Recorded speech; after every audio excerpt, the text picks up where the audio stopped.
तो hello students, welcome back to my YouTube channel commerce and math classes. और इसके अंदर मैंने काफ़ी सारे क्वेश्चंस आप लोगों को करवाए हैं। आज हम कोरिलेशन एंड रिग्रेशन की जो क्लासेस हैं वो शुरू कर रहे हैं। बिकॉज हमने लास्ट क्लास में आपने देखा होगा कि परिघात विषमता के क्वेश्चंस किए थे, उससे पहले सेंट्रल टेंडेंसी अपकिरण के माप के क्वेश्चंस किए।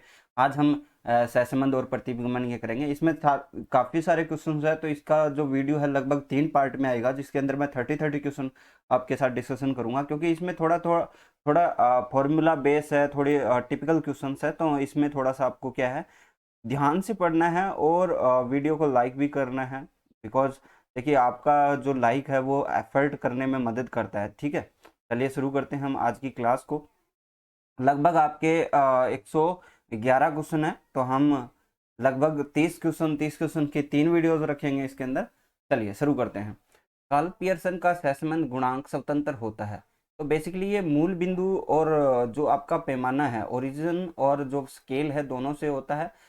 ठीक है, दो चर x एंड y के मध्य सह प्रसरण धनात्मक होगा यदि क्या हो, x y के अलप मान y के अलप मानों से संबंधित होने की प्रवृत्ति रखते हो और x के वृत्त मान y के वृत्त मानों को रखते हो। तो धनात्मक बोला हुआ है, तो दोनों के अंदर जैसे अलप मान है वो भी अलप मानों से संबंधित हो और वृत्त मान क्या हो, वृत्त मानों से संबंधित हो। तो पहला ही ऑप्शन आपका सही हो जाएगा, बाकी ऑप्शन आपको पढ़ने की जरूरत नहीं है।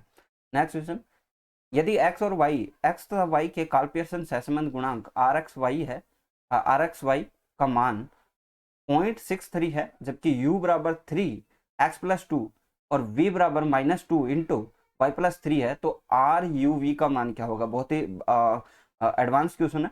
तो इसमें एक प्रॉपर्टीज काम आती है, आई होप आप लोगों ने पढ़ी होगी या फिर नहीं पढ़ी होगी, वो मुझे नहीं पता, बट एक प्रॉपर्टी आप लोगों को पता होनी चाहिए। आर बराबर क्या होता है, ए एक्स प्लस बी और सी वाई प्लस डी होता है, सी वाई प्लस डी होता है। तो क्या किसके इक्वल हो जाता है, ये आर एक्स प्लस एक्स और वाई के इक्वल हो जाता है। जबकि हमारा जो ये है, जो आपका वहां पे ए और सी जो होगा वो क्या होगा, ग्रेटर देन 0 होगा, तब ये आपकी प्रॉपर्टी होती है। अब यहाँ पे देखिए, आपका ए एक्स जो है, देखिए यहाँ पे हम निकाल लेते हैं इसको। u बराबर 3x हो जाएगा, 3x+6 हो जाएगा, और ये क्या हो जाएगा, -2y+6 हो जाएगा। तो यहाँ पे आपको पता है कि c बराबर 3 आ रहा है, और जब सॉरी a बराबर 3 आ रहा है, जबकि c बराबर क्या आ रहा है आपका, -2 आ रहा है। देखिए यहाँ पे a बराबर क्या आ रहा है हमारा, यही तो ठीक है, a बराबर 3 आ रहा है और y बराबर क्या आ रहा है, -2 आ रहा है। जब हमने देखा कि यहाँ पे बोला हुआ है कि अगर ग्रेटर देन 0 हो, क्या हो, ग्रेटर देन 0, जबकि ये ग्रेटर देन 0 नहीं है, बिकॉज -2 क्या आपका छोटा है, छोटा है, तो क्या हो जाएगा, अगर ये होता है आर एक्स वाई के बराबर होता है, अगर मान लो कि ये पॉजिटिव वैल्यू होती तो हमारा आर एक्स वाई के बराबर मान हो जाता कितना, आर यू वी कितना हो जाता हमारा, 0.63 हो जाएगा। लेकिन यहाँ पे एक नेगेटिव है, तो ये मान कहाँ पे चला जाएगा, नेगेटिव के अंदर चला जाएगा। तो आपका नेगेटिव कौन से ऑप्शन में, सेकंड ऑप्शन में। अगर यहीं पे ये वैल्यू जो होती पॉजिटिव होती तो हमारा मान क्या आता, 0.63 आता। ये प्रॉपर्टीज आप लोगों को ध्यान में रखनी है। चलिए नेक्स्ट क्वेश्चन देखिए, संगामी विचलन रीति द्वारा सहसंबंध संकेत करता है। क्या संकेत करता है हमारे लिए, सह परिवर्तन की दिशा की ओर। संगामी विचलन रीति हमें सह परिवर्तन यानी आपस में जो परिवर्तन है, को चेंजेज है, उनकी दिशा को बताता है, दिशा की ओर बताता है।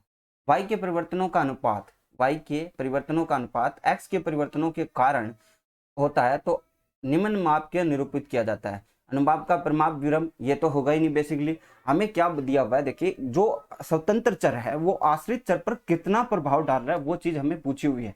ठीक है, क्या बताया कि स्वतंत्र चर है, जैसे x जो है स्वतंत्र चर है, इसके कारण जो y आश्रित चर है उस पर कितना प्रभाव डाल रहा है, कितना परिवर्तन उसकी वजह से हो रहा है, उसको हम बेसिकली क्या कहते हैं, उसको हम कहते हैं निर्धारण गुणांक, कोफिशिएंट ऑफ डिटर्मिनेशन। ठीक है, ये सबको पता होना चाहिए। ठीक है, निश्चयन गुणांक क्या होता है, आर स्क्वायर होता है, आर स्क्वायर, और यही 1 - r² आपका क्या होता है, अनिश्चयन गुणांक होता है। जब इसका अंडरूट कर दिया जाता है तो ये असहसंबंध गुणांक भी कहलाता है। नेक्स्ट क्वेश्चन देखिए, कोटि अंतर सहसंबंध गुणांक का सूत्र क्या होगा। बेसिकली कोटि अंतर सहसंबंध गुणांक का सूत्र आप सब लोगों को पता होना चाहिए, 1 - 6 AD² बटे n। यहाँ पे देखिए n² है, कभी कभी इस क्वेश्चन को ऐसे भी दे देता है, तो ये भी आपका सही होता है, ध्यान रखिएगा। इसमें काफी बार क्या एग्जाम में कंफ्यूजन के लिए डाल देता है। ठीक है, तो ये आपका आंसर हो जाएगा second number option. Next question देखिए, अनुमान अनुमान का विवरण एस वाई का मान क्या होगा। तो पहली चीज तो अनरूट में आता है, तो ये दोनों मान ही गलत हो जाते हैं। अब हम देखें कि क्या मान होगा, तो इसमें आपका जो मान होगा वो क्या हो जाएगा, sigma y minus y c की स्क्वायर होता है बटे n होता है। जब आप इसके अंदर x का पूछोगे, x का पूछोगे, तब इसका मान क्या हो जाएगा, तब इसका मान हो जाएगा सिग्मा x माइनस एक्स सी की स्क्वायर बटे n, और ये अंडरूट आएगा, ध्यान में रखना इस बात को। आप लोगों को एक और इन्फॉर्मेशन बता दूं, हमारे द्वारा जो है पेड ग्रुप चलाया जा रहा है, उसके अंदर आपको ये स्टैटिस्टिक्स के एमसीक्यूज प्लस में 1000 एमसीक्यूज मैंने पहले भी डाले हुए हैं, राजस्थान के लगभग 1300-1400 क्वेश्चन डाले हुए हैं, मैं और भी डाल रहा हूँ, कंप्यूटर के 1000 क्वेश्चन डाले हुए हैं, ठीक है। इकोनॉमी ऑफ राजस्थान के नोट है, इकोनॉमिक्स नोट्स आपने 4 टॉपिक के डाले हुए हैं, ठीक है। बजट डाला हुआ है, करंट अफेयर डाला हुआ है, तो इसको आप फॉलो कर सकते हो। इसकी कोई ज़्यादा फीस नहीं है, 150 रुपीज़ इसकी फीस है, और इसकी डिस्क्रिप्शन में आपको लिंक मिल जाएगी। बहुत ही प्रभावशाली रहेगा आपके लिए, और क्वेश्चन आप सोल्व कर सकते हो। यही पीडीएफ आप सामने रख के जब भी आपको डाउट आता है तो ये वीडियो देख के आप सॉल्यूशन कर सकते हो। बट आपको ध्यान में रखना है कि क्वेश्चंस आपको बना के जाने हैं, बहुत इंपॉर्टेंट चीज है। चलिए, यदि कोवेरियंस एक्स वाई इज 36 और आपका देखिए स्टैंडर्ड डेविएशन एक्स की स्क्वायर दिया हुआ है जो कि आपका 16 है, मतलब इसका 4 हो जाएगा अगर आप ये निकालोगे तो, ठीक है। और यहाँ पे y की स्क्वायर दिया हुआ है, तो ये निकालोगे तो आपका क्या हो जाएगा, 9 हो जाएगा, ठीक है। यहाँ तक क्लियर है। आर एक्स वाई का मान पूछा है, आर एक्स वाई का फॉर्मूला क्या हो जाएगा, आप बोलोगे covariance of x and y बटे क्या हो जाएगा, standard deviation of x into standard deviation of y. तो यहाँ पे मैंने 81 लिखा ऊपर, और 9 इंटू 4 कितना हो जाएगा, सॉरी 36 है ना, 9 4 36 आ जाएगा। तो 36 के क्या हो जाता है, 1 हो जाता है, इसकी पॉजिटिव वैल्यू आएगी। ये तो आप लोगों को वैसे ही पता चल जाएगा, क्योंकि सारे मान जो है आपके पॉजिटिव में दिए हुए हैं, ठीक है। क्लियर है।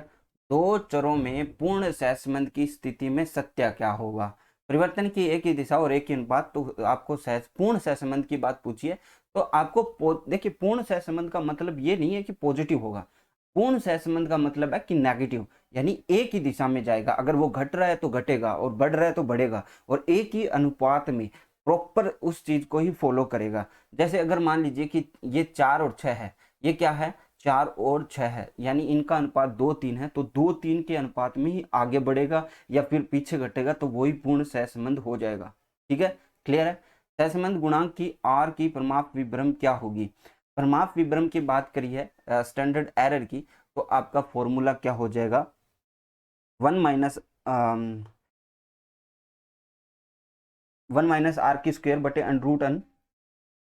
सेकेंड ऑप्शन आपका दे रखा है, ठीक है। इसमें एक फॉर्मूला आप और ऐड कीजिए, देखिए एक फॉर्मूला आपको फिर भी लिखना चाहिए, क्या है कि पूछ सकता है।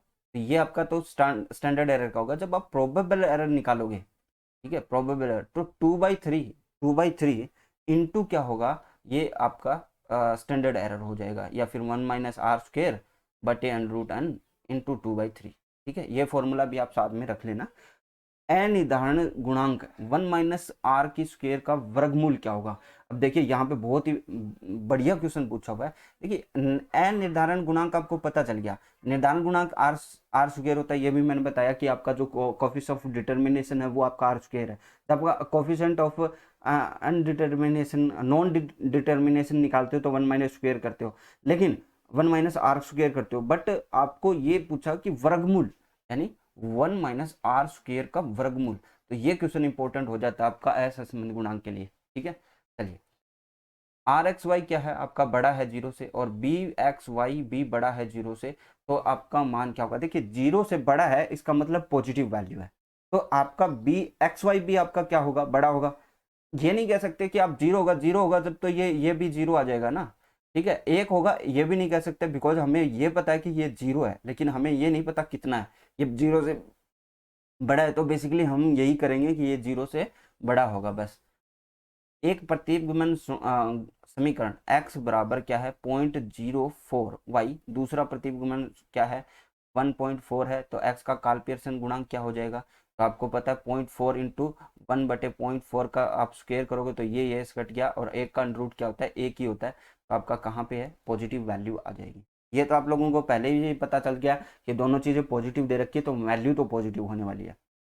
y का x पर x का y का प्रतिगमन एक दूसरे के पर सदैव क्या करेगा, प्रतिच्छेद करेगा। अगर वो लंब है तो फिर आपका शून्य हो जाएगा r का मान।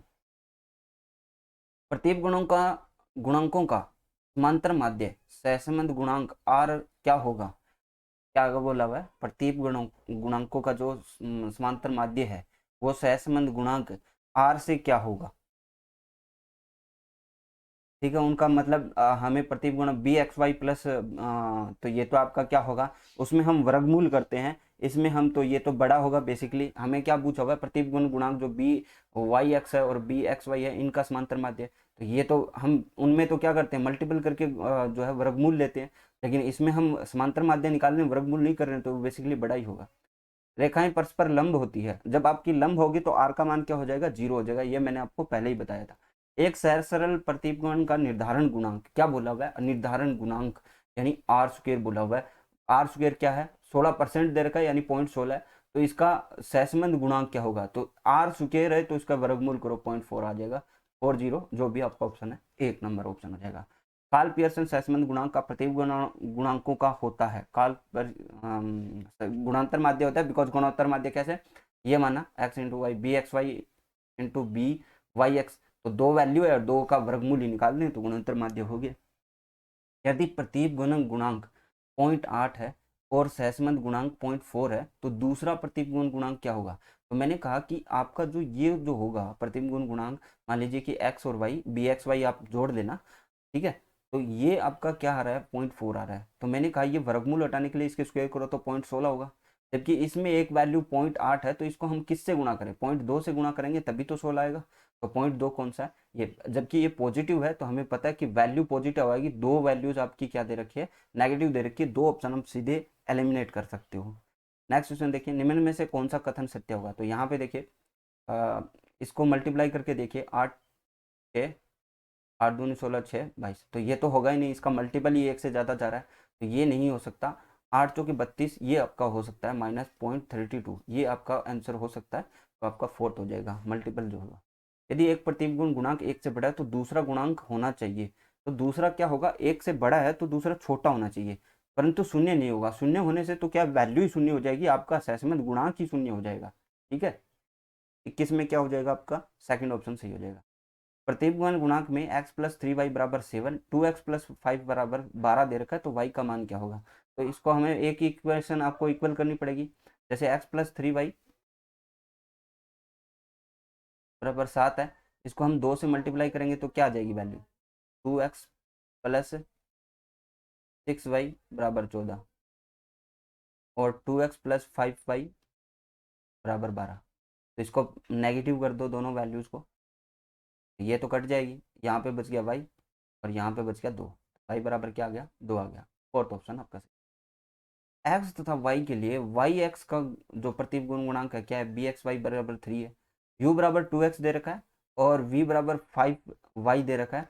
u v y का y पर u का y पर प्रतिगुण गुणांक क्या हो जाएगा, यानी बी यू वी क्या होगा, बी यू वी क्या होगा। तो सीधा सा सिंपल सा ऑप्शन है, 2/5 से मल्टीप्लाई हो जाएगा, 3 गुना 2/5 से मल्टीप्लाई होगा तो देखो 3 दूनी 6/5 यानी 1/2 आ जाएगा, 1.2 आ जाएगा। जबकि पॉजिटिव वैल्यूज है तो हमारे पास 1/2, 1.2 जो भी है वो भी पॉजिटिव आएगा। ठीक है, नेक्स्ट देखिए, नेक्स्ट क्वेश्चन क्या होगा। आपको थोड़े से एडवांस क्वेश्चन भी करने चाहिए, इससे रिलेटेड आपसे क्वेश्चन पूछे जा सकते हैं ना। यदि सहसंबंध गुणांक का संभाव्य विभ्रम कम है, क्या बोला हुआ है कि आपका जो है आर से, सॉरी यहाँ पे क्या दिया है, सहसंबंध गुणांक संभाव्य विभ्रम से कम है, तो फिर तो सहसंबंध होगा ही नहीं। अब आप ये दीजिए कि मान लीजिए कि आप कोई वैल्यू निकाल रहे हो, ठीक है, आपने उसमें एरर ढूंढने की कोशिश कर रहे हो, जब आपका ये पता चलता है कि आपका जो मान आ रहा है वो भी वो आपके जो एरर है उससे भी छोटा है, तो मतलब आपका संबंध की उपस्थिति का कोई प्रमाण ही नहीं रहेगा ना। दोनों श्रेणियों में क्या है, आपका यही ऑप्शन सही होगा। इसमें कोई वैल्यू, जैसे इसमें कोई सहसंबंध की संभावना ही नहीं है। जैसे आपका मान आया कि आपका मान आया 0.64 है, जबकि आपका प्रोबेबल एरर इससे बड़ा आ रहा है, तो इसका मतलब ये इस क्या है, आपका सहसंबंध उपस्थिति का प्रमाण नहीं है। सहसंबंध गुणांक आर का मान सार्थक कब होता है, जब 6 गुने से अधिक हो। आर का मान संभाव्य विभ्रम से क्या हो, 6 गुने से अधिक हो। अगर छोटा आता है मतलब इससे छोटा आता है तो फिर आपके संभावना ही नहीं है, बिकॉज 6 गुने का मतलब क्या हो जाता है, लगभग 0.16 के आसपास हो जाता है, यानी इससे इससे कम एरर होना चाहिए। इससे ज़्यादा एरर आ रहा है तो इसका मतलब इसमें कोई संभावना नहीं है। संभाव्य विभ्रम और परिमाप विभ्रम का क्या फॉर्मूला है, 2/3 होता है। संभाव्य विभ्रम क्या होता है, एस सी क्या होता है, 2/3 ऑफ पी होता है, सॉरी एस सी होता है, प्रोबेबल एरर। ठीक है, ये फॉर्मूला मैंने आप लोगों को बताया था। दो चरों एक्स और वाई के बीच प्रतिगमन गुणांक क्या होता है, देखो क्वेश्चन नंबर 27। मूल बिंदु के परिवर्तन से स्वतंत्र परंतु पैमाने के परिवर्तन से संबंधित नहीं होता, यानी ओरिजिन से तो स्वतंत्र है लेकिन पैमाने के परिवर्तन से नहीं होता। ठीक है, एक चीज और बता दूं आप लोगों को कि आप लोग पेड ग्रुप ज्वाइन कर सकते हो 150 रुपीज में। इसमें आपको करंट अफेयर, स्टैटिस्टिक्स के एमसीक्यूज, राजस्थान के एमसीक्यूज, कंप्यूटर के एमसीक्यूज, इकोनॉमी ऑफ राजस्थान, आपको बहुत सारे बेनिफिट्स मिलते हैं। नेक्स्ट क्वेश्चन देखिए, question number 28। B Y X दे रखा है -0.4 और बी एक्स वाई दे रखा है -0.9। आर एक्स वाई क्या होगा, देखिए कुछ स्टूडेंट के लिए दिक्कत हो सकती है। ये देखिए ये फॉर्मूला होता है हमारा। ठीक है, यहाँ पे आप लोग ये सोच रहे होगे कि -0.4 और इंटू क्या है -0.9, तो इनका 36 होगा और माइनस माइनस प्लस हो जाएगा तो आपका +0.6 बाहर आ जाएगा। गलत होगा ये, बिकॉज हमारे माप ही क्या है, माइनस के अंदर है, तो आर एक्स वाई क्या होगा, माइनस में आएगा। ठीक है, तो ये क्लियर हो जाता है पहले ही, तो आपका माइनस क्या आ जाएगा, 0.6 आ जाएगा। प्रतिबिंब गुणांकों के संदर्भ में सत्य कथन कौन सा है, देखिए बी एक्स वाई प्लस आपको जोड़ रखा है, देखिए दोनों का क्या है, जोड़ है, उससे हमें पूछा है, तो इसका तो सीधा सा आंसर है कि ये 2 आपका बड़ा होता है कितने, 2 RXY से। ठीक है, y का x पर प्रतिबिंब गुणांक बी वाई एक्स का मान क्या होगा, तो बी वाई एक्स का मान पूछा है तो y पहले आ रहा है ना, तो हमें बस इस फॉर्मूले में याद रखना यही है कि आपका ऊपर कौन जाएगा, तो y पहले आ रहा है ना, तो y ऊपर आएगा, तो y इसमें x ऊपर है, इसमें x ऊपर है और इसमें नीचे r दे रखा है, तो यही फॉर्मूला हो जाएगा। y ऊपर है, नीचे ये आएगा और आपका r क्या होता है, मल्टीपल में होता है। ठीक है, तो ये थे 30 क्वेश्चंस। आगे हमारे पास बहुत सारे क्वेश्चंस हैं जिनके अंदर प्रैक्टिकल, न्यूमेरिकल सारे क्वेश्चंस आप लोगों को लिए मैं डिस्कशन करूंगा। लगभग 100 से ज़्यादा क्वेश्चन इसके अंदर है और हम इन सभी क्वेश्चंस को सॉल्व करते हुए चलेंगे। आज के लिए बस इतना ही, नेक्स्ट क्लास में मिलता हूँ। Thank you, bye, have a nice day. Video को लाइक ज़रूर करें। तो hello learners, welcome back to my YouTube channel commerce and math classes. आज हम बात कर रहे थे, लास्ट क्लास में भी हमने कुछ क्वेश्चन सॉल्व किए थे कोरिलेशन और रिग्रेशन के, जिसमें 30 क्वेश्चन हमने डिस्कशन किए थे। आज हम नेक्स्ट 45 क्वेश्चन डिस्कशन करेंगे। इसके 3 पार्ट होने वाले हैं, उसमें से पहला पार्ट मैंने आप लोगों को करवा दिया, सेकंड पार्ट हम शुरू करते हैं। इसमें आप लोगों को बहुत महत्वपूर्ण क्वेश्चंस है वो मिलेंगे कोरिलेशन एंड रिग्रेशन से रिलेटेड। आप इस सीरीज को पूरा तरीके से फॉलो करते रहिए, आप लोगों को वो चीज़ें भी मालूम होगी जो आप लोगों को नहीं पता। चलिए शुरू करते हैं। यदि R 0.99 है और N आपका 11 है तो संभाव्य विभ्रम होगा कितना होगा, ये आपसे पूछा हुआ है। संभाव्य विभ्रम की बात करें, आपके प्रोबेबल एरर की, तो अगर आप ऐसी की बात करते हो यानी स्टैंडर्ड एरर की बात करते हो तो 1 - R² बटे √n होता है, जब n को हम इक्वल बड़ा लिखेंगे। ठीक है, अगर इसके अंदर हमें निकालना है क्या, प्रोबेबल एरर, तो इसको ही हम 2/3 से मल्टीप्लाई करके निकाल सकते हैं। ठीक है, या फिर आप प्रोबेबल एरर को 3/2 से मल्टीप्लाई करके क्या निकाल सकते हो, स्टैंडर्ड एरर निकाल सकते हो। चलिए इसको सॉल्व करते हैं। मैं 2/3 लिख देता हूँ इंटू 1 - R की स्क्वायर कितनी होगी, 0.99 है, इसकी स्क्वायर हो जाएगी, बटे क्या आ जाएगा, √ में 11 आ जाएगा। यहाँ तक कोई दिक्कत नहीं है। फिर आगे लिखते हैं 2/3 इंटू 1 - अब इसका जो स्क्वायर होगा वो कितना हो जाएगा, 9801 है ना, बटे √11, तो इसका मान कितना आएगा, लगभग 3 के पास आएगा, लगभग 3.3167 आएगा। तो इसको हम सोल्व करते हैं तो आपका 0.5 इंटू 2/3 हो जाएगा और ये क्या आ जाएगा आपका 0.004 आएगा। ठीक है, इसको कैलकुलेशन में मत लीजिएगा, बस आपको फॉर्मूले बताने थे, वो मैंने आप लोगों को बता दिए। वैसे ऐसी पॉइंटों वाली कैलकुलेशन आपसे पूछी जा सकती है, लास्ट एग्जाम्स में भी पूछी गई है। तो आपका यहाँ पे थर्ड ऑप्शन हो जाएगा। सहसंबंध गुणांक की सीमाएं क्या होती है? तो सहसंबंध गुणांक की अगर बात करें, सीमाओं की बात करते हैं, और यहाँ पे प्रोबेबल एरर दिया हुआ है हमें, तो प्रोबेबल एरर के हिसाब से हमें सीमाएं देनी है। तो यहाँ पे r+1 संभाव्य विभ्रम हो जाएगा, प्रोबेबल एरर हो जाएगा। जबकि आप लोगों को यह भी ध्यान में रखना है कि r+- जो प्रोबेबल एरर है ये आपकी सीमाएं हैं। तो साथ में आपको ये भी ध्यान रखना है +-3SE ये भी आपकी जो सहसंबंध गुणांक है उसकी सीमाएं हैं, अगर आपको स्टैंडर्ड एरर से पूछा जाए। जबकि आप लोगों को ये और ध्यान रखना है कि अगर r आपका क्या है, प्रोबेबल एरर से छोटा है, तो जो आपका सहसंबंध होगा वो सार्थक निश्चित नहीं होगा, सार्थकता उसकी क्या होगी, निश्चित नहीं होगी, निश्चित नहीं होगी। तो आपको ये ध्यान रखना है, काफी सारी चीजें हैं जो आप लोगों को ध्यान में रखनी है। देखिए प्रोबेबल एरर बड़ा हो तो क्या होगा, अगर r आपका बड़ा हो 6 PE से, और अगर आपका r क्या हो 0.03 से क्या हो, और आपका r क्या हो आपका 0.3 हो, और प्रोबेबल एरर इससे भी कम हो, तो आपका कोरिलेशन क्या होगा। ऐसी चीजें आप लोगों को पढ़ के याद रखनी है। नेक्स्ट क्वेश्चन देखिए, r बराबर 0.8 दे रखा है, असहसंबंध गुणांक पूछा हुआ है। असहसंबंध गुणांक की बात करें हम लोग, तो असहसंबंध गुणांक क्या हो जाएगा, 1 - r की स्क्वायर होता है, 1 - r की स्क्वायर कितनी हो जाएगी, 0.64 हो जाएगी। तो आपका बचेगा क्या, 0.36 बचेगा, जो आपके कौन से ऑप्शन में, सेकंड ऑप्शन में दिया हुआ है। ठीक है, असहसंबंध गुणांक की बात करें, इसमें साथ में आपको क्या है, अनरूट करना है, सॉरी यहाँ पे आपको अनरूट करना है। ये 1 - r तो आपका क्या हो जाएगा, कोफिशिएंट ऑफ नॉन डिटर्मिनेशन होगा। अब इसको अनरूट कर देंगे तो आपका क्या आ जाएगा, असहसंबंध गुणांक। तो आपका 0.36 का कितना होता है, 6 होता है। ठीक है, कोफिशिएंट ऑफ नॉन डिटर्मिनेशन क्या होता है, 1 - r² होता है। दो श्रेणी युग्मों में सहसंबंध की तुलना के लिए करने के लिए उपयुक्त माप कौन सा है, तो आपका उपयुक्त माप कौन सा है, निर्धारण गुणांक है। क्योंकि निर्धारण गुणांक क्या बताता है हमें, कि जो स्वतंत्र चर है उसका प्रभाव कितना आश्रित चर पे पड़ता है। ठीक है, ये चीज बताता है।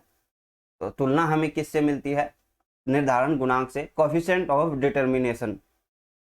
नेक्स्ट क्वेश्चन देखिए, बी वाई एक्स 1 दे रखा है और आर एक्स वाई कितना दे रखा है, 0.8 दे रखा है। तो बी एक्स वाई क्या होगा, बहुत ही सिंपल सा क्वेश्चन है, लेकिन इसको आपको करना आना चाहिए। हम बोलते हैं कि जो r है, आर एक्स वाई बराबर क्या होगा, under root B x Y into B Y X होगा। ये आप लोगों को पता है। अगर मैं इस अंडरूट को हटाना चाहूँ तो इसकी स्क्वायर कर सकता हूँ, जबकि 0.8 r है हमारा, तो इसकी स्क्वायर करेंगे तो 0.64 आ जाएगा। जबकि हमें यहाँ पे हमारे पास ये बच जाएगा। तो हमारा बी वाई एक्स 1 है, इसको हम किससे मल्टीप्लाई करें कि 0.64 आए, तो 0.64 से ही मल्टीप्लाई करना पड़ेगा, तभी हमारा आएगा। तो पॉजिटिव का 0.64 हमारा आंसर होगा। ठीक है, ये क्वेश्चन सोल्व है।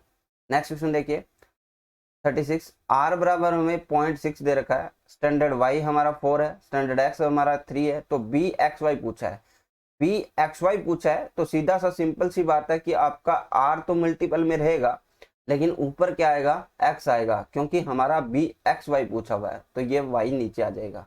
तो इसको आप सोल्व कर सकते हो, 0.6 इंटू क्या हो जाएगा, 3/4 हो जाएगा। तो ये 1.5 आ जाएगा, इसको मल्टीप्लाई करेंगे तो 0.45 आएगा, जो कि हमारे यहाँ पे 0.4 ही दे रखा है। तो ये आपका आंसर हो जाएगा। नेक्स्ट क्वेश्चन देखिए, प्रतीपगम विश्लेषण के संदर्भ में कौन सा कथन सत्य है। यह कारणात्मक संबंध प्रतिपादित करती है परंतु सिद्ध नहीं करती। तो यही आपका पहला ऑप्शन हो जाएगा। ये क्या करती है, प्रतीपगम विश्लेषण कारणात्मक संबंध प्रतिपादित करती है परंतु सिद्ध नहीं करती। यदि x तथा y के संदर्भ में केवल एक ही प्रतिबिंब रेखा हो तो सहसंबंध गुणांक r का मान क्या होगा, सहसंबंध r के गुणांक का मान क्या होगा। 30 यहाँ पे आपका क्या हो जाएगा, +1 या -1 होगा। क्योंकि एक ही रेखा अगर ऐसे है तब तो पॉजिटिव होगी और ऐसे है तो नेगेटिव होगी, तो उसमें दोनों ही मान संभव है। आप लोगों को ये ध्यान रखना है कि अगर रेखा पूर्णतः ढक लेती है, पूर्णतः क्या कर लेती है, ढक लेती है, एक दूसरे के ऊपर आ जाती है, तब आपका जो सहसंबंध होगा वो पूर्ण सहसंबंध होगा, यानी या तो पॉजिटिव 1 होगा या पॉजिटिव नेगेटिव 1 होगा। ठीक है, पूर्ण सहसंबंध होगा यानी प्योर कोरिलेटेड होगा। अगर समकोण बनाती है, समकोण अगर आपका 90 डिग्री पर काटती है दोनों रेखाओं को, तो ये मात्रा क्या हो जाएगी, फिर शून्य होगी। आर बराबर क्या हो जाएगा, शून्य हो जाएगा। अगर आपकी जितनी, और दूसरी चीज है कि रेखाएं जितनी निकट होगी उतनी ही सहसंबंधता क्या होगी, उतनी ही ज्यादा आपकी कोरिलेटेड होगी, और जितनी ज्यादा दूर होगी उतनी ही आपकी कम कोरिलेटेड होगी, है ना। दोनों ही चीजें आपको याद रखनी। यदि 10 विद्यार्थियों के गणित के और भौतिक विज्ञान में कोटियों के अंतर वर्गों का योग 22 है, तो कोटि सहसंबंध गुणांक का क्या होगा, ये आपसे पूछा हुआ है। तो कोटि सहसंबंध गुणांक का आपका फॉर्मूला आप लोगों को पता होना चाहिए। वैसे तो मैंने लास्ट क्लास के अंदर करवाया था, फिर भी आप देख लीजिए अगर नहीं आपको याद है तो 1 माइनस 6 ed स्क्वेयर बटे n into N square minus 1 होगा। ठीक है, ये फॉर्मूला आप लोगों को याद होगा। तो यहाँ पे देखिए आपके 1 माइनस 6 इंटू क्या हो जाएगा, 10 विद्यार्थी है और वर्गों का योग कितना है, 22 है, बटे कितना हो जाएगा, 10 विद्यार्थी है तो 10 इंटू 10 की स्क्वायर 100 होती है, माइनस 1 हो जाएगा। यहाँ पे हम देखेंगे 1 माइनस कितना आ जाएगा, 80 22 सिक्के 132 होता है, बटे कितना हो जाएगा, यहाँ पे देखिए 99 इंटू 10 990 हो जाएगा, 990। अब 990 को एलसीएम लीजिए तो 990 माइनस कितना हो जाएगा, 990 माइनस 132, तो आपका बचा कितना, आपका बच गया 858 बटे 990। अब इसका निकालिए तो ये 0.867 आ जाएगा, जो कि आपका कौन सा है, सेकंड ऑप्शन में है। तो यहाँ तक आपको कोई दिक्कत नहीं है, फॉर्मूले के अंदर वैल्यू ही पुट करनी है। नेक्स्ट क्वेश्चन क्या कहता है, यदि वेरिएबल एक्स वाई में रेखीय सहसंबंध है तो विशेष चित्र पर बिंदु क्या होंगे। तो ये तो सीधी रेखा में रेखीय सहसंबंध है, तो आपके एक ही सीधी रेखा में होंगे। 40 नंबर क्वेश्चन, बहुत इंपॉर्टेंट क्वेश्चन है आपका।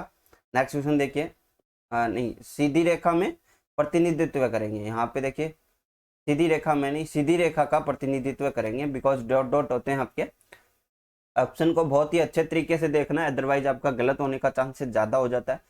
निम्न में से किस सहसंबंध गुणांक से सहसंबंध की न्यूनतम क्षमता परिलक्षित होती है।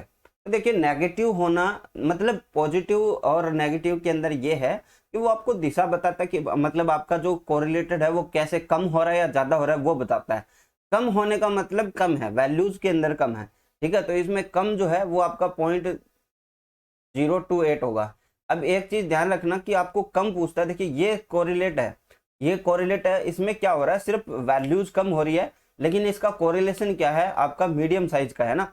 अगर 9 ये जो है ये हाई लेवल का है, ये आपका लो लेवल का है, लेकिन ये देखिए ये बहुत ही कम है, नगण्य बराबर है, तो इसका सबसे कम क्या होगी, न्यूनतम क्षमता क्या होगी, 0.028 होगी।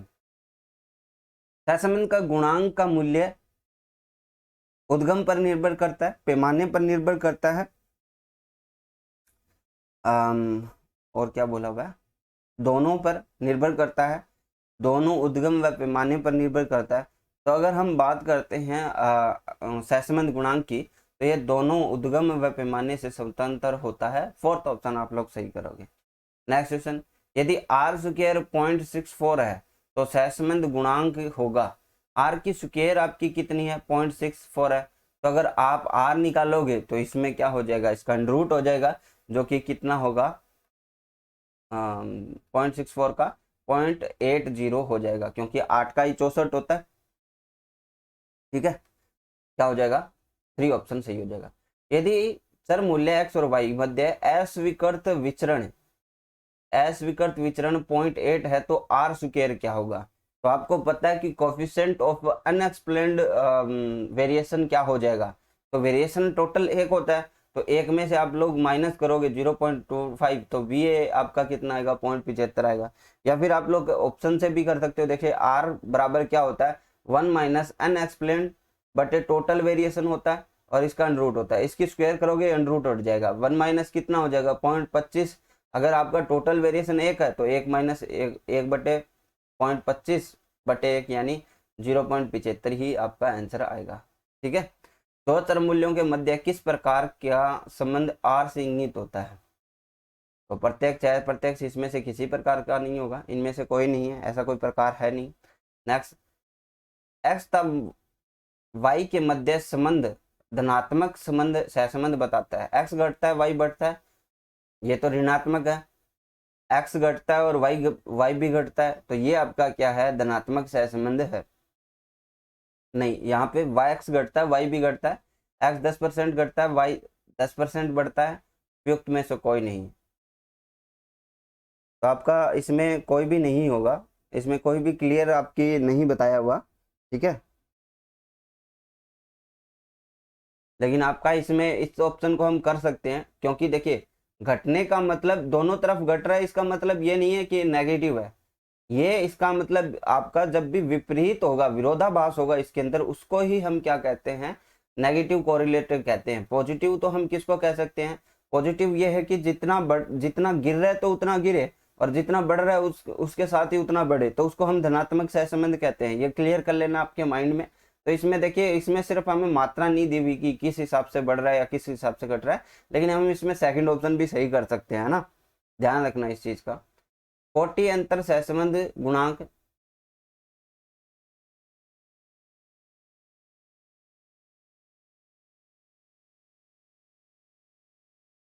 देखिए यदि कोटि अंतर सहसंबंध गुणांक 0.6 और कोटि अंतर के वर्गों का योग 66 है, तब पद के युग्मों की संख्या कितनी होगी?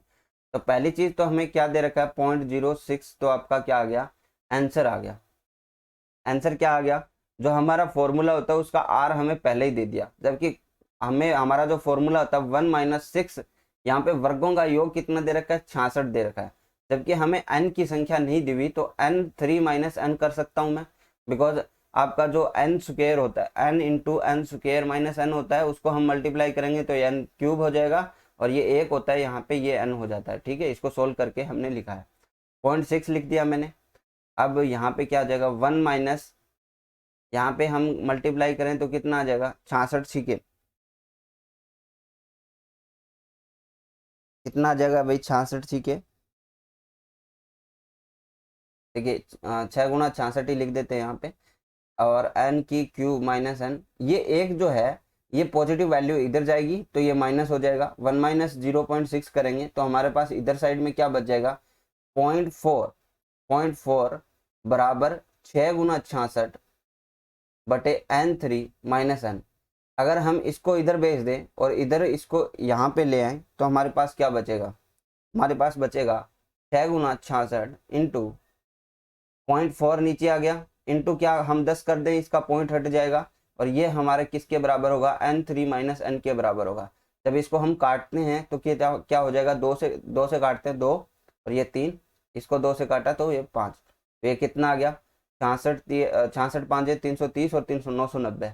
अब आपको ये पता है कि 9 की क्यूब और माइनस n होगा, वो किसके बराबर है, 10 के बराबर, क्योंकि 10 की क्यूब 1000 होती है, और उसमें से 10 घटाते हैं तो 9 से 90 आता है। तो हमें पता चल गया कि n की वैल्यू क्या आएगी, 10 आएगी।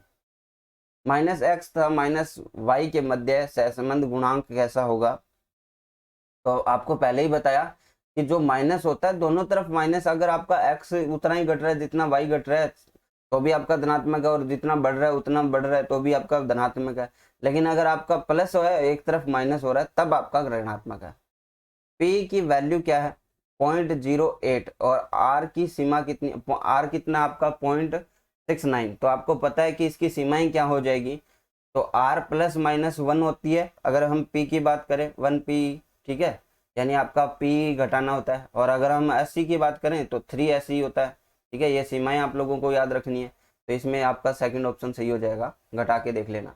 सहसंबंध गुणांक कोई सीमा नहीं, एक से ज्यादा एक से कम, उपयुक्त में से कोई नहीं। तो हमें ये सीधा सीधा दिख रहा है, उपयुक्त में से कोई नहीं होगा, एक से कम और एक से ज्यादा। ठीक है, दोनों ही कुछ भी नहीं है इसमें ऑप्शन में। यदि x और y श्रेणियों के समांतर माध्य से दिए गए विचलनों का गुणनफल योग 0 है तो सहसंबंध गुणांक क्या होगा, तो ये भी शून्य हो जाएगा, ये भी क्या हो जाएगा, शून्य हो जाएगा। यदि दो चरों के मध्य सहविचरण धनात्मक है तो उनमें सहसंबंध गुणांक की सीमा क्या होगी, भाई धनात्मक है तो हमारी वैल्यू किस में आएगी, धनात्मक में आएगी, यानी 0 से 1 तो हो सकती है पॉजिटिव की, और माइनस वाली पॉजिटिव के अंदर नहीं होगी, क्योंकि हमारा कोवेरियंस पहले से ही क्या है, धनात्मक है, तो 0 to 1 हो जाएगी। तो ये हमें 4 दे रखा है, n बराबर हमें 8 दे रखा है, तो संगामी विचलन रीति से सहसंबंध का मान होगा। देखिए बहुत ही सिंपल सा क्वेश्चन है, हमें इसमें सिर्फ एक फॉर्मूला याद रखना होता है, बाकी इसमें कुछ भी नहीं है जो आप लोगों को ना आए, है ना। देखिए इसमें आपका जो फॉर्मूला है वो क्या होता है, प्लस माइनस सी। इसमें क्या होता है, प्लस माइनस, ये आपका प्लस माइनस इसलिए रखा जाता है क्योंकि इसमें जो कोरिलेट होता है, जो रूट के अंदर होता है, उसकी वैल्यू प्लस माइनस दोनों में आती है ना, तो उसके हिसाब से हमें देखना होता है। तो आपका 2c हो जाएगा, 2c माइनस क्या होगा, n होगा, और बटे n होगा। तो हमें 2 गुना c हमें 4 दे रखा है और माइनस 8 दे रखा है n, ठीक है, और बटे 8 दे रखा है। तो देखिए 8 हो जाएगी वैल्यू, 8 माइनस 8 यानी 0 बच जाएगा, 0 में 8 का भाग देंगे तो 0, तो ऑल ओवर ही सब कुछ 0 हो जाएगा, तो हमें बस सोल्व करने की जरूरत ही नहीं है, बिकॉज आपका ऊपर 0 हो रहा है, नीचे दिया हुआ है c बराबर 0 और rc बराबर -1, तो n का मान क्या होगा। देखिए अगर मैं यहाँ पे 2c माइनस n लिखता हूँ और बटे n लिखता हूँ, इसको हमें अनरूट करना है, ये आप लोगों को पता है। अब ये सोचिए कि अगर c का मान 0 है तो 2 गुना 0 करूंगा तो ये वैल्यू 0 हो जाएगी, यानी 0 में से n घटाना है और n का ही डिवाइड करना है। तो मैं इसमें यहाँ पे कोई भी संख्या लिख दूं तो भी -1 ही आएगा, यानी 1 से अधिक कोई भी संख्या लिख दूं मैं तो भी आपका क्या आएगा, एक ही -1 ही आएगा। क्यों, जैसे मैंने यहाँ पे 5 लिख दिया तो बचेगा कितना, माइनस का 5 बट्टे नीचे 5 -1, ठीक है। और अब इसका अंडर करें तो एक का अंडर तो एक ही होता है और माइनस की वैल्यू आ जाएगी। तो यहाँ पे क्या हो जाएगा, 1 से अधिक कोई भी संख्या लिखिए आपका वही मान आएगा। जब कुछ कारकों की मात्रात्मक माप निश्चित नहीं की जा सकती हो तो सामान्यतः किस माप को अंगीकार किया जाएगा। जब कुछ कारकों की मात्रात्मक माप निश्चित नहीं की जा सकती तो सामान्यतः किस माप को अंगीकार किया जाएगा, तो ये क्या होगा, कोटि सहसंबंध गुणांक। क्या होगा, कोटि सहसंबंध गुणांक आप कर सकते हो। निम्नलिखित में से कौन सा कथन गलत है, चलिए देख लेते हैं। जब सहसंबंध का गुणांक मान 1 है तो 2 परिगणनाएं संपत्ति होती है। क्या बोला हुआ है कि एक जो सहसंबंध गुणांक है उसका अगर मान 1 है तो आपकी 2 प्रतिबिंब रेखाएं संपाती होगी, यानी एक दूसरे के ऊपर होगी, तो ये बात सही है। प्रतिबिंब गुणांक उत्पत्ति और पैमाने के परिवर्तनों से मुक्त होते हैं, तो ये आपका कथन क्या है, गलत है। ये क्या है, गलत है। यहाँ पे एक चीज और नोट कर लीजिए आप लोग, देखिए रिग्रेशन जो होता है, रिग्रेशन वो ओरिजिन से और स्केल से, तो आपका स्केल से क्या होता है, मुक्त होता है, ओरिजिन से नहीं होता, ठीक है, इस चीज का ध्यान रखिए।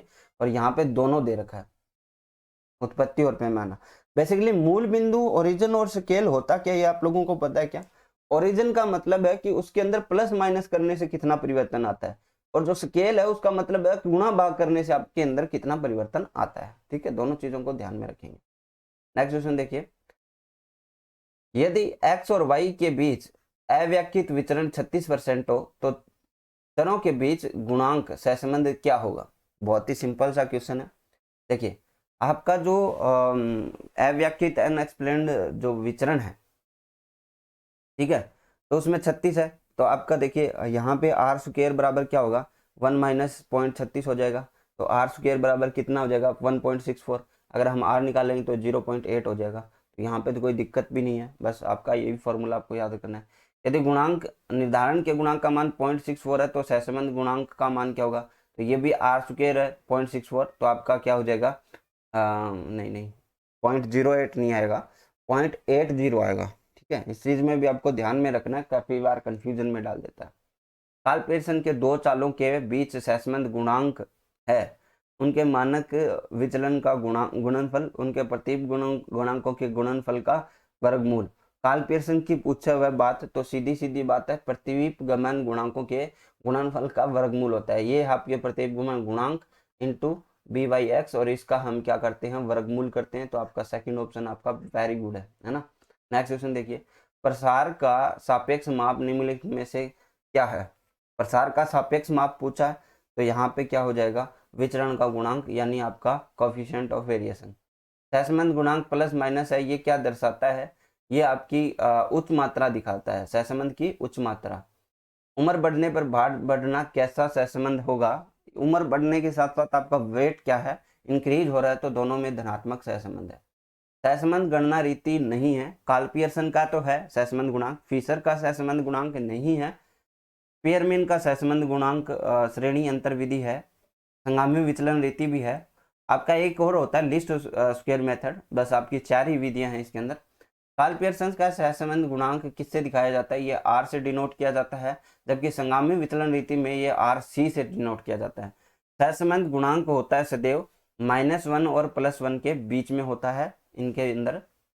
सहसंबंध गुणांक क्या होता है, या तो धनात्मक हो सकता है या ऋणात्मक हो सकता है, ठीक है। दोनों ही चीजें आपके पास, दोनों ऑप्शन दे रखा है। क्वेश्चन नंबर 66 है। नेक्स्ट देखिए क्वेश्चन नंबर 67, यदि कोटि के अंतर के वर्गों का योग 50 है और पदों की संख्या 8 है, तो कोटि सहसंबंध गुणांक क्या होगा। तो आपका फॉर्मूला आप लोगों को याद होना चाहिए, बस क्या बोला हुआ है, 1 - 6 ED स्क्वायर बटे n की क्यूब माइनस n, ठीक है। मैं डायरेक्ट लिख रहा हूँ तो आपको कोई दिक्कत नहीं होनी चाहिए। 1 - 6 गुना कितनी है, अंतर 50 है इसका अंतर, और अगर हम बात करें 8 की क्यूब कितनी होती है, 512 - 8 हम लोग कर देंगे, तो यहाँ पे कितना बच जाएगा, 1 - 300, और बटे यहाँ पे कितना रह जाएगा, 504, ठीक है, 504 रह जाएगा। और यहाँ पे फिर 504 - 300 बटे 504, यहाँ पे फिर क्या आ जाएगा, कितना बच जाएगा, 204 बटे 504 बच जाएगा, जिसकी वैल्यू क्या आ जाएगी आपके पास, 0.4 आ जाएगी, 0.4 आ जाएगी। तो 0.4 आपका सेकंड ऑप्शन है। नेक्स्ट क्वेश्चन, यदि दो निर्णायकों द्वारा दो चरों के क्रम विपरीत अनुक्रम है, तो स्पीयर कोटि सहसंबंध गुणांक ज्ञात कीजिए। विपरीत अनुक्रम है, क्या है, विपरीत अनुक्रम है, और स्पीयर कोटि सहसंबंध दो चरों के, तो यहाँ पे क्या हो जाएगा आपका, -1 हो जाएगा, बिकॉज आपका क्या है, विपरीत अनुक्रम है। यदि x और y श्रेणी के अपने माध्य विचरणों के गुणनफलों का योग 0 है, तो सहसंबंध गुणांक क्या होगा। देखिए 0 है तो आपको पता है कि सारी वैल्यूज आपकी 0 हो जाती है। एक प्रतियोगिता में दो जजों ने 3 प्रतियोगिताओं को यह श्रेणियां 1 2 3 और 2 3 1 दिया हुआ है, स्पीयरमैन द्वारा दी गई कोटि सहसंबंध का गुणांक ज्ञात कीजिए। देखिए बहुत इंपॉर्टेंट आ जाता है। अब ऐसा क्वेश्चन आपको न्यूमेरिकल है, लेकिन आपको पूछ लिया है थ्योरेटिकल बना के ना, तो इसमें आपको क्या करना, देखिए सोल्व करना आना चाहिए आप लोगों को। जब भी इसलिए बोला हुआ है मैंने कि आपको क्वेश्चन भी सोल्व करना आना चाहिए। हमारे पास क्या है, इसके जो रिजल्ट है हमारे पास क्या है, 1 2 3 है पहले जज के, दूसरे जज के हम बोले R2, तो इसके कितने हैं हमारे पास, 2 3 1 है। अगर हम D निकालें तो हमारा क्या हो जाएगा, R1 - R2, ठीक है। तो इसमें हमारा क्या आया, -1 आया, इसमें हमारा -1 आया, इसमें 2 आ गया। अब हम D की स्क्वायर कर लेते हैं, तो ये 1 आ गया, ये 1 आ गया, और ये 4 आ गया। तो आपके पास क्या आ गया, ED स्क्वायर कितना आ गया आपके पास, 6 आ गया। तो 1 - 6 गुना 6 बटे हमारे पास n कितनी है, n की संख्याएं हमारे पास कितनी है, 3 है। तो 3 की क्यूब क्या होती है, 27 - 3 हो जाएगा। तो यहाँ पे देखिए 1 - 36 बटे यहाँ पे नीचे कितना आ जाएगा, 24। तो यहाँ पे हम करें 24 - 36 बटे कितना, 24, तो -12 आएगा। -12 बटे 24 कितना हो जाएगा, 0.5 हो जाएगा, वो भी माइनस का। तो यही आपका आंसर हो जाएगा। यहाँ पे देख लेते हैं हमारे पास आंसर, तो ऑप्शन नंबर 1 सही हो जाएगा। तो ये क्वेश्चन भी सोल्व करने आनी चाहिए आपको, छोटे डेटा देके पूछ सकता है। स्पीयरमैन की कोटि सहसंबंध गुणांक दो परिवर्तनीय कोटियों के अंतर के योगफल से होगा। क्या होगा, इनमें से कोई भी नहीं होगा। क्या बोला हुआ है, कोटि सहसंबंध दो परिवर्तनीय कोटि के अंतरों के योगफल से कुछ भी नहीं होगा। मूल्य और मांग का निर्धारण क्या होता है आपके अंदर, इसके अंदर जो है संबंध पाया जाता है वो नकारात्मक संबंध पाया जाता है, क्योंकि जब भी आपकी प्राइस बढ़ती है तो आपकी डिमांड कम हो जाती है। ठीक है। जैसे आपका पेट्रोल का प्राइस ऊपर गया तो लोगों की डिमांड कम हुई है पेट्रोल के अंदर, और बेसिकली इसमें सरकार का इलेक्ट्रिक व्हीकल की तरफ ध्यान लगाना जरूरी था, इसलिए सरकार ने ऐसा कर रहा है। एक समंक के प्रतिदृश्य से आश्रित चर मूल्यों में अवलोकित मूल्य के वितरण को मापने के लिए सर्वप्रथम रेखा है। क्या बोला है? एक समकों के प्रतिदृश्य में आश्रित चर मूल्य है, उसका अवलोकित मूल्य के विचरण को मापने के लिए हम किसका यूज करते हैं? तो प्रतिगमन रेखा का यूज करते हैं। दो प्रतिगमन रेखाएं आपस में समकोण होगा, तो मैंने ये पहले ही बता दिया कि आपकी समकोण होगी तो आपका क्या होगा? सहसंबंध गुणांक क्या होगा? आपका 0 होगा, r बराबर 0। ठीक है। संपाती होगी तो या तो +1 होगा या माइनस। दो प्रतिगमन गुणांक हमेशा सहसंबंध गुणांक से अधिक या बराबर है होता है। दो प्रतिगमन गुणांक का औसत जो होता है सहसंबंध गुणांक से अधिक या बराबर होता है। तो बेसिकली हमें पता है कि इनका जो है वो माध्य सिद्धांत क्या होगा? माध्य सिद्धांत होगा। ये थे 75 क्वेश्चंस। आप लोगों को इसमें न्यूमेरिकल क्वेश्चन देखने को मिले, कुछ इंपॉर्टेंट पॉइंट्स मैंने आप लोगों को बताए, तो ये सारी चीज़ें इंपॉर्टेंट्स हैं, आप इनको बनाते रहिएगा। नेक्स्ट क्लास के अंदर मैं इस इस चैप्टर को पूरा कर दूंगा, फिर हमारे पास सैम्पलिंग वगैरह इनके क्वेश्चंस रहेंगे। ठीक है। तो आप लोगों को कुछ कुछ पॉइंट आपको ध्यान में भी रखने, जो मैंने बीच बीच में बताए हैं उन पॉइंटों को आपको ध्यान में रखकर क्वेश्चन करने। जैसे सीमाओं की बात करें तो मैं कुछ आपको पॉइंट दिखा दूंगा, लेकिन आप लोग अगर पेड ग्रुप ज्वाइन करना चाहते हो, ग्रुप ज्वाइन कर सकते हो। मैंने कल ही 300 क्वेश्चन डाले हैं राजस्थान के, आज 1000 क्वेश्चन कंप्यूटर के डालने वाला हूँ। हाँ, डाल भी दिए। तो इम्पोर्टेंट है आपके लिए, करंट अफेयर वहाँ पे डालता हूँ, सारी चीज़ें वहाँ पे मिल जाती है, ये पीडीएफ भी आपको वहीं पे मिलेगी, तो आप लोग सोल्व कर सकते हो। तो उसमें आपको कंटेंट की कमी नहीं है, और उसका कोई प्राइस भी ज़्यादा नहीं है। 150 रुपीज़ आपका क्या है, पेड ग्रुप का चार्ज है। देखिए आर के अगर हम बात करें तो अगर आर क्या है, पी से क्या है, छोटा है, तो आपका जो सहसंबंध है वो सार्थक नहीं होगा, सार्थक नहीं होगा। जब आपका आर क्या है, बड़ा है, किससे? 6p से, तो आपका जो है सार्थक होगा। ठीक है, सहसंबंध क्या होगा? सार्थक है वो। अगर आपका आर क्या है, 0.03 है, और जो p है वो इससे भी कम है, तो फिर आपका जो क्या होगा, सहसंबंध वो क्या होगा? नगण्य होगा। क्या होगा? नगण्य कम होगा। और आपका 0.3 और 0.5 के बीच में है आर, और पी इससे कम है, तो फिर आपका जो सहसंबंध है वो महत्वपूर्ण होगा। ऐसे आपसे पूछ सकता है थियोरेटिकल क्वेश्चन बना के। ठीक है, इस चीज़ का ध्यान रखेंगे। आपको सीमाएं बताई दी मैंने, r+-1 पी होता है, और r+-1 3s होता है। ठीक है, ये चीज़ भी आपको ध्यान में रखनी है। तो आज के लिए बस इतना ही, नेक्स्ट क्लास में मिलते हैं। आई होप आपको इस क्लास ने आप इस क्लास को एंजॉय किया होगा, तो आप लाइक ज़रूर करें इस वीडियो को। Thank you, bye, have a nice day. Hello learners, welcome back to my YouTube channel commerce and math classes. तो आज हम 75 से जो आगे के क्वेश्चन हैं उनको हम डिस्कशन करेंगे।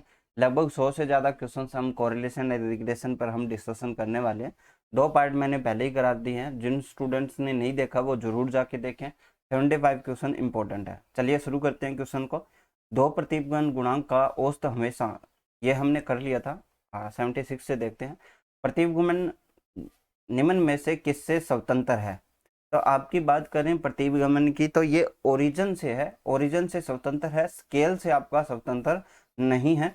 इसमें आपका फर्स्ट ऑप्शन हो जाएगा। दोनों चीजों को ध्यान रखना। कार्ल पियर्सन का सहसंबंध गुणांक दोनों से स्वतंत्र है। यदि आय व शिक्षा से निम्न प्रतिगमन है, यानी आपका दे रखा है, इक्वेशन दे रखी कि 12,201 + 525 इंटू क्या है, शिक्षा। अगर ये बोलता है कि शिक्षा शून्य है, शिक्षा शून्य है, तो आय क्या होगी? तो हमें शिक्षा शून्य है तो 0 से मल्टीप्लाई करेंगे 525 को, तो ये भी अपने आप में 0 हो जाएगा, और हमारा वैल्यू क्या बच जाएगा? सिर्फ 12,201 बच जाएगा।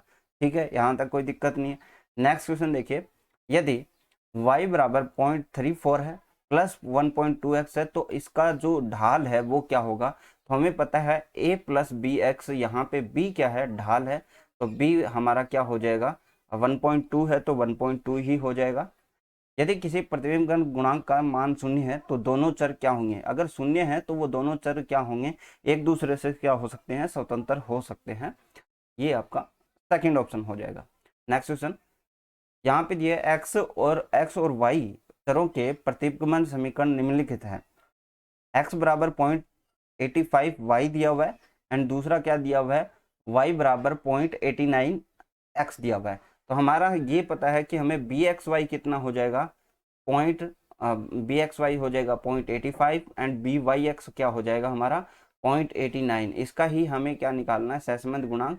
तो इसका निकालें 0.85 इंटू 0.89, तो इसका आ जाएगा रूट 0.7565, और इसका जो वैल्यू आएगा 8698, यानी 0.87 ले सकते हैं। लेकिन आपका जब आपको बहुत ही ज़्यादा क्लोज दे रखे हैं ऑप्शन, तो आपको 0.86 ही करना है, क्योंकि 2 अंकों तक हम मान लेते हैं। सामान्य वितरण से सहसंबंध निम्नलिखित कथनों में से कथन सही नहीं है।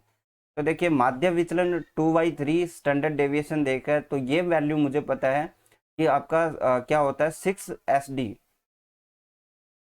बराबर क्या होता है, 7.5 MD होता है। ये मुझे याद है, लास्ट क्लास में भी मैं आप लोगों को बताया था। MD बराबर क्या हो जाएगा, 6/7.5 SD हो जाएगा। तो यहाँ से काटेंगे 15 चौके 60, 15 5 75, 4/5 SD होता है। तो यहाँ पे कहीं ना कहीं 3 नंबर ऑप्शन गलत है। तो 3 नंबर जिसमें है वो हमारा सही हो जाएगा। तो 3 नंबर इसमें भी है, और इसमें भी है, और इसमें भी है, और इसमें भी है, यानी चारों के अंदर 3 नंबर दे रखा है। ठीक है, यहाँ पे बात करते हैं कि माध्य मध्यस्थ बहुलक बराबर होते हैं। तो 5 नंबर ऑप्शन किसी में नहीं होना चाहिए, जबकि यहाँ पे 3 और 2 में क्या दे रखा है, 5 नंबर ऑप्शन दे रखा है। जबकि आपका सामान्य वितरण जो होता है, क्या होता है सामान्य वितरण, इसमें ये इक्वली होते हैं। तो हमें ये पता चल गया, ये मेसोकुर्टिक है। तो सेकंड ऑप्शन आपका किसी में नहीं होना चाहिए, तो ये भी बात सही है। विस्मय का गुणांक 3 होता है, यानी बीटा 3 आपका 3 होता है, तो 1 होना चाहिए, तो 1 है।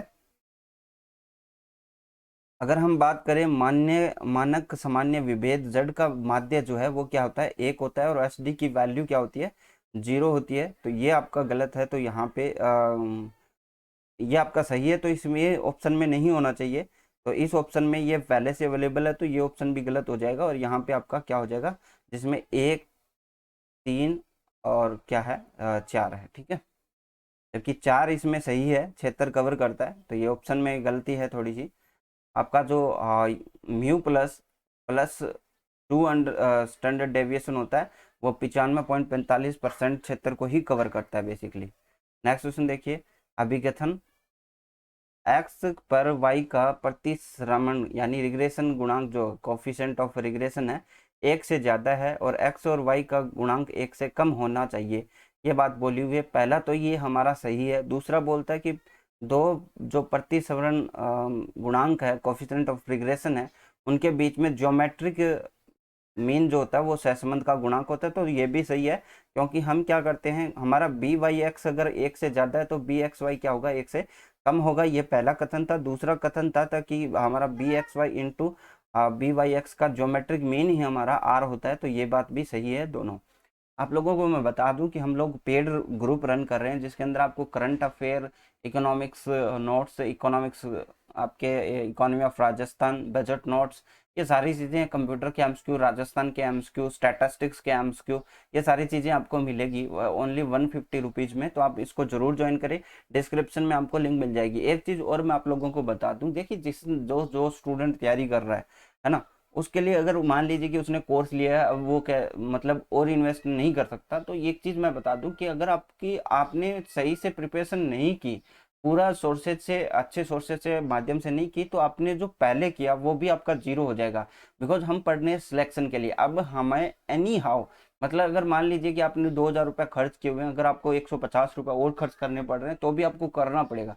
बिकॉज अगर मान लीजिए उन 150 की वजह से अगर आपके 10-20 क्वेश्चन भी आके कम हो जाते हैं, तो भी आपका आउट ऑफ सिलेक्शन होने से उन 2,000 की वैल्यू भी जीरो हो जाती है। तो इस चीज़ को समझिए। आपने पहले इन्वेस्ट किया, मुझे उससे कोई लेना देना नहीं है, बट फिर भी मैं आप लोगों को बताना चाहूँगा कि हमारा content one of the best है। नेक्स्ट क्वेश्चन देखिए, फर्म फर्म की बिक्री वाई पर फर्म की बिक्री वाई पर बिक्री बोला है वाई पर, और लाभ क्या है एक्स पर, एक्स का प्रतिश्रेण समीकरण निम्नलिखित है। 3y माइनस 5x प्लस 110 दे रखा है बराबर 0, जबकि फर्म की बिक्री 44,000 है। इस समीकरण के अंदर लाभ बताना है। रिग्रेशन का क्वेश्चन है, आप लोग सॉल्व करके जरूर देखिएगा। अगर आपको आता है तो, क्योंकि मैंने क्वेश्चन सेंड करूंगा आज, ठीक है। तो यहाँ पे देखिए मैंने देखा कि 3y माइनस 5x प्लस 110 बराबर 0 दे रखा है। जब मैं इस, मुझे क्या निकालना है, मुझे लाभ निकालना है। तो ये तो बिक्री है 3y, ये लाभ है, तो मैं इसको इधर ले जाता हूँ। 3y यहाँ पे क्या बच जाएगा, 100 प्लस 110 बच जाएगा, जबकि यहाँ पे क्या आ जाएगा, 5x आ जाएगा। जब मैं 3y है, y की वैल्यू रखता हूँ 44,000, तो 3 गुना 44,000 प्लस 110 बराबर 105 5x हो जाएगा। जबकि ये 44 थी, 132 हो गया, तो 132 और 132,000 प्लस 110 आ जाएगा, यानी 132,110 आ गया। और x बराबर हमें निकालना है, तो 5 जो गुना के अंदर है ये भाग में आ जाएगा। तो यहाँ पे करें 26,422 आपकी वैल्यू आ जाएगी। तो आप लोगों को बहुत ही सिंपल तरीके से मैंने आपको समझाया कि इसका लाभ क्या होगा। नेक्स्ट क्वेश्चन देखिए, दो प्रतिबिंब रेखाएं संपाती है, यानी एक दूसरे के ऊपर है, तो या तो वो पॉजिटिव की 1 होगी या फिर नेगेटिव की 1 होगी, है ना। या तो क्या होगी, गिरती हुई होगी तो आपकी नेगेटिव, और या फिर बढ़ती हुई होगी तो आपकी +1 होगी या -1 होगी। संपाती रेखाएं एक दूसरे के ऊपर है, फोर्थ ऑप्शन सही हो जाएगा, +-1। यदि प्रतिबिंब गुणांक 0.8 -0.8 और -0.2 दे रखा है, तो सहसंबंध गुणांक का r का मान क्या होगा। देखिए यहाँ पे 8 दूनी 16 सबको नजर आ रहा है, ठीक है। 8 दूनी 16, 0.8 गुना 0.2 यानी 0.116 आ जाएगा, और इसका 1.4 होता है अगर हम इसका रूट लेंगे तो। लेकिन आपका माइनस का निशान आएगा, ध्यान रखिएगा, दोनों ही नेगेटिव है तो नेगेटिव ही आएगा। अगर आपका पर माइनस माइनस प्लस होता है, लेकिन यहाँ पे आपको साइन बहुत मेजर करता है, आपकी नेगेटिव वैल्यूज आपको नेगेटिव ही कोरिलेशन देती है। एक्स का वाई पर प्रकीर्ण आरेख अंदाज देता है, सहसंबंध का, सही बात है, प्रतिगमन का और फलन दोनों का, मोमेंट का भी देता है, ठीक है। तो यहाँ पे इनमें से सभी हो जाएगा 86 में। यहाँ पे देखते हैं क्या बोलता हुआ, समीकरण y बराबर a प्लस बी एक्स होता है, प्रदर्शित करती है, क्या प्रदर्शित करती है, तो y का मान दे रखा है, तो हमें पता है कि ये क्या प्रदर्शित करेगी, x ऑन y। क्या है, x किसके ऊपर है, y के ऊपर है, x किसके ऊपर है, y के ऊपर है, तो फर्स्ट ऑप्शन आपका सही हो जाएगा। प्रतिबिंब विश्लेषण मापन करता है, किस चीज का मापन करता है, देखिए सहविचरण के परिणाम का, एक्स विचरण का एक्स और फलनिक संबंध का। तो आपका क्या होता है, ये हमें फलनिक संबंध का जो है मापन देता है। नेक्स्ट क्वेश्चन देखिए क्या बोला हुआ है, प्रतिबिंब रेखाएं एक दूसरे को काटती है, कब काटती है, माध्य बिंदुओं पर काटती है, एक्स और वाई के माध्य बिंदुओं पर काटती है, तो फर्स्ट ऑप्शन सही हो जाएगा। यहाँ पे केवल एक्स दे रखा है जो कि गलत है, वाई दे रखा है नहीं, माध्यिका दे रखी है, तो माध्यिका पे तो बिल्कुल भी नहीं काटता।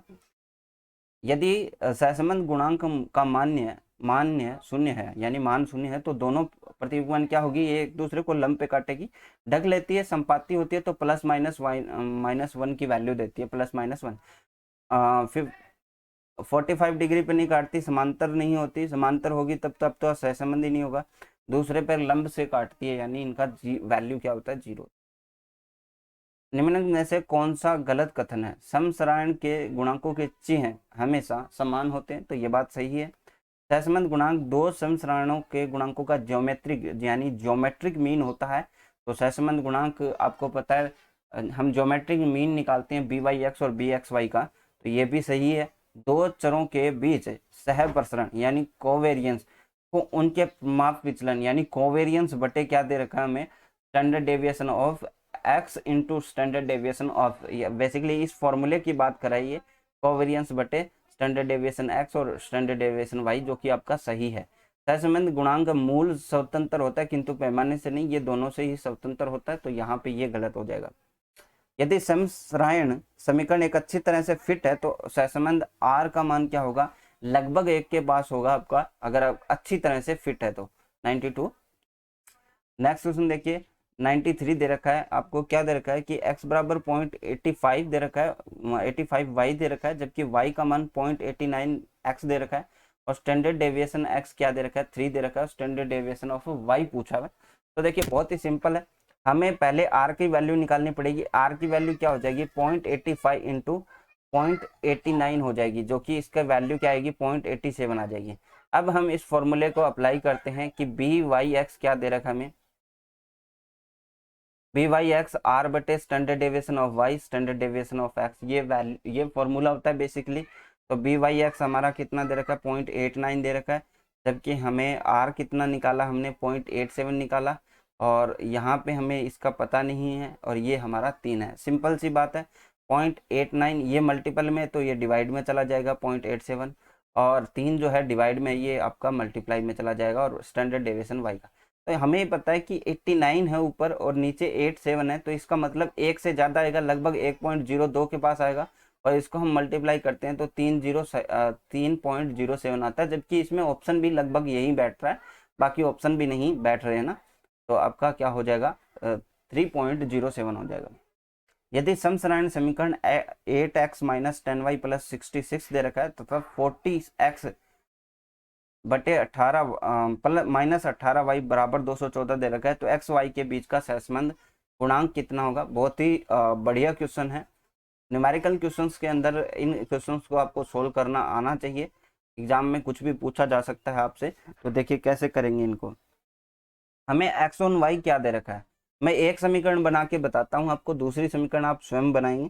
देखिए एक्स ऑन वाई क्या दे रखा है हमें, एक्स ऑन वाई यानी वाई की समीकरण हमारे पास क्या दे रखी है, 40x माइनस 18y बराबर 214, यही तो दे रखा है। अगर मैं x की वैल्यू निकालूं तो 40x आपका 214, तो 214 तो इधर दे ही रखा है 214, और ये 18y क्या जा जाएगा, प्लस में चला जाएगा। जब हम x की वैल्यू निकालेंगे तो हमारे पास क्या आ जाएगा, 18/40 आपका क्या आ जाएगा, बी वाई एक्स आ जाएगा। ठीक है, ऐसे ही बी एक्स वाई निकालना आपको, बी एक्स वाई निकालना आपको, तो बी एक्स वाई कैसे निकल जाएगा, बी एक्स वाई कैसे निकल जाएगा आपका, 8/10 हो जाएगा, क्योंकि ये 8 है, यहाँ पे हम वाई को रखेंगे, यहाँ पे वाई को रखेंगे, तो वाई बराबर क्या आ जाएगा, 8/10 आ जाएगा। ये माइनस तो कट जाएगा, जैसे 8x माइनस 10y दे रखा है ना, 10y प्लस 66। ठीक है, तो ये हमारा सारा इधर भेज देंगे, तो -10y बराबर क्या हो जाएगा, -8x प्लस 66। तो हमें 66 तक मतलब नहीं है, y बराबर क्या हो जाएगा, -8 -10, तो माइनस से माइनस कट जाएगा, तो 8/10 आ जाएगा, 8/10। अब हमें पता है कि r की वैल्यू क्या होती है, अंडरूट के नीचे अंदर होती है B Y X into B x Y, है ना। तो यहाँ पे 18/40 इंटू 8/10 हो जाएगा। जब हम ऊपर वाले को मल्टीप्लाई करते हैं तो 18×8 = 144, और नीचे 40 इंटू 10 400 हो जाएगा। तो ये अंडरूट के अंदर करेंगे तो 144 12 का रूट होता है, और स्क्वायर होता है, और 420 का स्क्वायर होता है। तो हमारा यहाँ पे देखिए कितना आ जाएगा, 2 से काटा तो 6 और 2 से काटा तो 10, 0.6 आ जाएगा। तो 0.6 किसकी वैल्यू आएगी हमारे पास, पॉजिटिव की वैल्यू आएगी, बिकॉज हमारे मान क्या थे, पॉजिटिव थे।